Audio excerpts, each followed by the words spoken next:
Thank you for joining us here live, and for those who are on streaming as well, we welcome you to this briefing.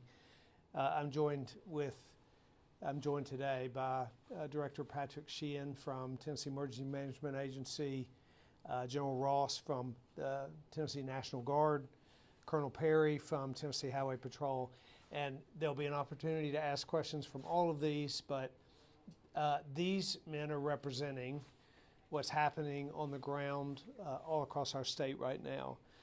There has been a tremendous amount of activity from one end of the state to the other, especially in West Tennessee: tornadoes, hail, road closures, flooding, rescues, and that happened all across the state yesterday, and all of these organizations were a part of that, as well as nonprofits, churches, the Red Cross, Tennesseans helping their neighbors.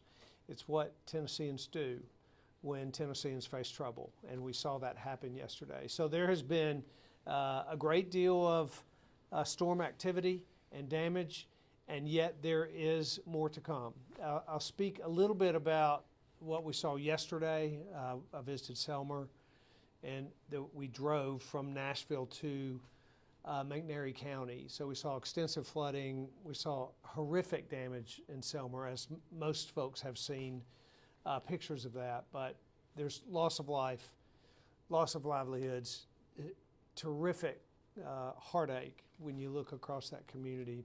But again, it's also been very hopeful to see the way not only our professionals have stepped in, local law enforcement, emergency management crews, National Guard, Highway Patrol, TDOT, neighbors. We've seen it all come together yesterday. Now we are concerned about what's to come. This morning I took a ride with some of the TDOT help trucks that are out there. They've had 300 help incidents in the last 24 hours to assist people that are stranded on the road or in floodwaters. There have been 5,500 man hours put in by TDOT crews over the last 24 hours. So there's a real response and a real readiness out there as well. We declared, because we knew this storm was coming, we requested an emergency declaration from the federal government. And I want to thank President Trump, because he swiftly responded to our request, and we got that emergency declaration, which allows the beginnings of relief to come from federal government to our state. So we're grateful for that. But we remain in a weather alert. There is a pause right now, as everyone's aware, but we know that the threats are very real for the afternoon, throughout tomorrow, into Sunday. We do not know. It's just like any kind of weather event. We do not know exactly what that's going to look like, but we know the threats are real, and so we want people to continue to be prepared for that. I want to turn it over to Director Sheehan, who will also let the other folks speak for just a minute or two, and then we'll open it up for questions. Director? Thank you, Governor. So what's happened so far? Last night's activity, thankfully the weather calmed down a little bit around midnight. For most of the state, though some areas continue to have heavy rainfall overnight.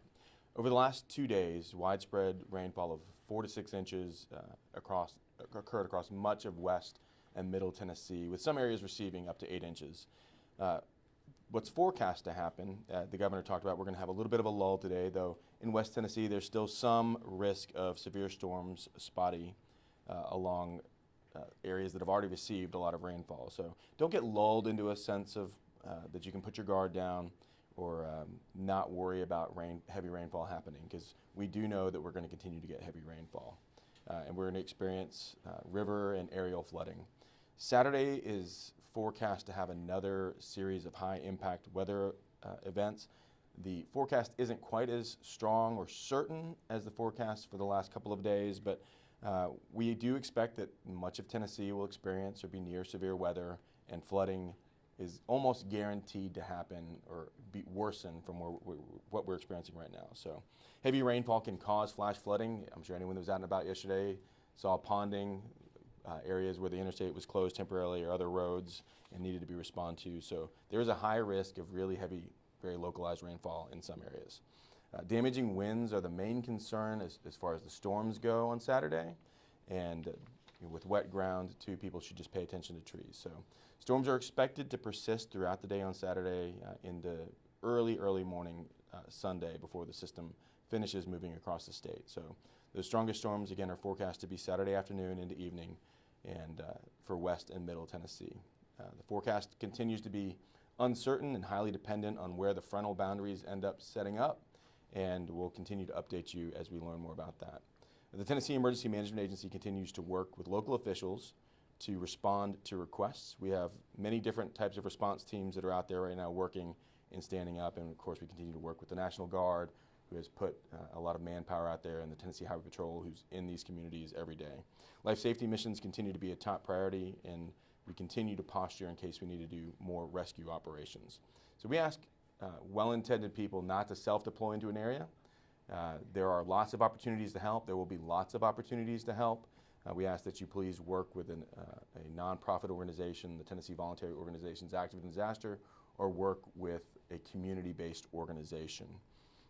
For survivors, for those that have been impacted by storms, after a severe weather event, make sure that you're safe first, and then document everything you can. Take pictures, write notes about what you've lost and how you've lost it, and report damage to your insurance adjuster, hopefully you have insurance, and to your local emergency management agency. The National Weather Service offices are also interested in damages, so they can go and do their surveys. We opened the crisis cleanup hotline, so survivors can also access help cleaning their homes after the severe weather, and they can access that by calling 615-488-1875. Donations and volunteer opportunities, again, there'll be lots of opportunities to help. So in a disaster, help's always needed, and recovery for these communities is always appreciative of having that kind of help. So it's only through generous contributions of time and money that people can recover. But immediately following a disaster, there's an impetus to just send stuff. We ask that you work with and pay attention to what the communities are asking for before sending resources. And when they're ready for help, they will make sure that we know, and we'll broadcast that message and amplify it as much as we can. So to volunteer, we ask that you check opportunities from the Tennessee Voluntary Organizations Active in Disaster. That's Tennessee VOAD. You can find information on that on TEMA's webpage. And also, if you'd like to make a monetary donation, the Community Foundation of West Tennessee has established a donation fund where they'll help survivors. We'll continue to update you on the situation as it unfolds, and we continue to be at 5 weather-related fatalities confirmed. We're certain there are going to be more. Our process is deliberate, but that's where we are now. And for us, to stay up to date, you can check TEMA's webpage, tn.gov/TEMA. I'm going to turn it over to Major General Warner Ross, who will update on what the National Guard is doing now.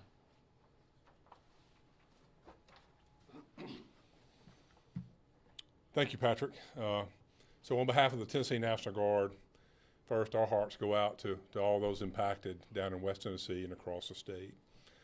Our soldiers and airmen are in every zip code across the state, so when these events happen, just like they did last fall with Helene, and unfortunately how they have in the past month and definitely this week, we have people. These are our soldiers and airmen as well, but they're also our families and our friends, the churches, the communities that we live in. So fortunately, we have great leadership here with Governor Lee in the state, and he authorized us earlier this week to go ahead and start preparing. So we notified our units and started assembling those capabilities out in the west because that's where we saw that the storms were going to hit. And we continue to be there. Currently, we have teams of search and rescue, high water rescue vehicles, boat teams, rotary hoist assets, all positioned to respond to West Tennessee. We have additional capabilities, sandbagging machines, things of that nature that we can respond and help our neighbors out. By pre-positioning and posturing ourselves early, that helps us to respond the quickest when we're called. We work with TEMA and a lot of federal, state partners, local partners as well. And we're prepared to support their needs when they call for us in their time of need. So our friends and soldiers can count on us to be there. Our soldiers and airmen are ready to help those friends and families. Our teams are fully equipped to train and handle the conditions and are committed to working alongside our state and local partners.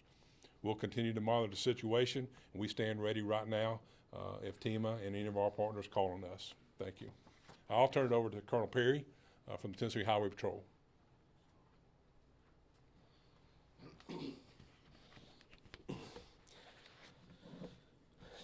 Good morning. So I want to echo General Ross's statements. You know, the men and women of the Tennessee Highway Patrol are, you know, certainly are feeling the pain. We are from these communities that get affected, so it's very personal to us.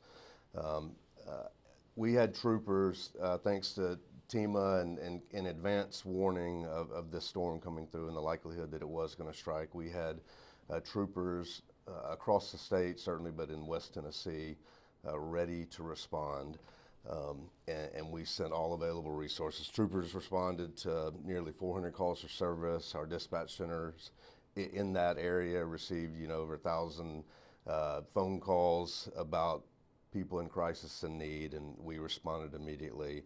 It's worth noting that troopers don't wait for the storm to hit. They don't wait for the sirens to stop. They're, you know, the tornado sirens. They're responding. They're working as we're following the weather reports and where impacts are happening, whether it's in Dyer County or Obion, and we are moving assets, resources to those areas. So we were able to respond immediately. But the efforts that I saw from yesterday, the destruction was terrible, but probably could have been so much worse. The advance notification, the preparation by everybody involved was tremendous. Troopers will not leave West Tennessee in these affected areas. Same with Hurricane Helene in East Tennessee. We still have units that are just there to help the communities put back together, get moving in the right direction. I'll say this. Troopers are going to be holding roadblocks, not allowing people into affected areas. Be mindful as rivers and lakes continue to flood. Areas are going to get worse.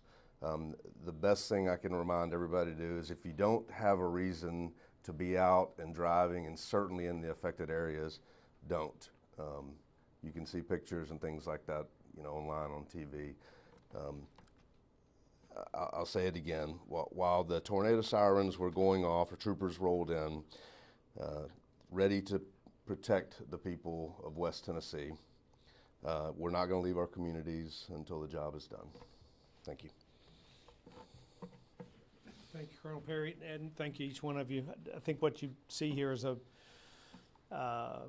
clear statement that folks are here to help, and we are here to prepare, and we are here to make sure that when there is an incident, then there's a quick response.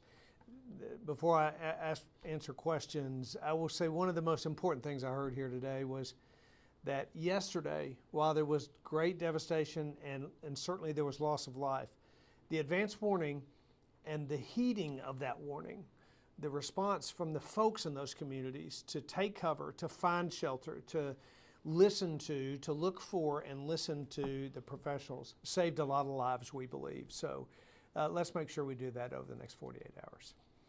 Happy to take questions. Anybody got any? I have one. You know, this being 3 out of 4 day event, how are we ensuring that that the crews are going to be fresh to make sure that they give the best possible efforts to help people out during this flooding? I'll speak to briefly or sort of broadly to that, and then either any of you that want to respond. I was with TDOT crews this morning, and I met with the crews that were coming onto shift and going off of shift, and I actually asked them the question about when we're in, and I rode on a truck for an hour to a response truck and a help truck, just to talk to those that are out there and see what it's like. We talked about rotating shifts and how it is that you remain fresh, and how it is that we make sure that we cycle in personnel so that no one has to work extensive hours. And while there are, 5,500 man hours been put in, there's a clear understanding of how those man hours should be rotated to make sure people are fresh. Anybody want to add to other crews in that response? Well, I think some of it is people are going to be tired. Right? It's a 96 or greater hour event, and so the leaders in state government, what we do is we make sure that people are getting downtime and time to rest. We have shifts that are there. So we have structures in place to be able to sustain the campaign of responding to and coordinating and supporting communities in these disasters. So, but people are going to be tired. It's hard work. There's a lot to pay attention to, and that's just part of it. But we put standards in place to make sure that our people are safe and protected and can get the rest that they need to be able to perform well when called on. More questions? Governor, have you been able to speak to any of the families that have been impacted by loss of life? I have. I was, well, I haven't, I didn't actually ask family members if they had someone that was lost of life, but I was in McNairy County yesterday walking through really the rubble of neighborhoods with homeowners that were walking through their rubble and trying to pick through the pieces. It's heartbreaking to watch. It's hard to take in. I did talk to those folks that we ran into there, and asked them, were they home? Who was home in their family? Talked to one lady who was home with her children in this lower floor of the apartment. There was loss of life in that apartment. Talked to a man there whose wife, sort of lived through this event. She was hurt, hospitalized, had surgery. He was not home at the time, but hearing the stories of people and their survival, it's amazing. The most amazing part about that was the number of people that I talked to that knew the storm was coming and left their homes to go to the shelter. There were hundreds of people in the courthouse the night of these storms, and it's no doubt that many of those lives were saved because they responded to the warnings. Any other question? All right, thank you all for the briefing, for being at the briefing.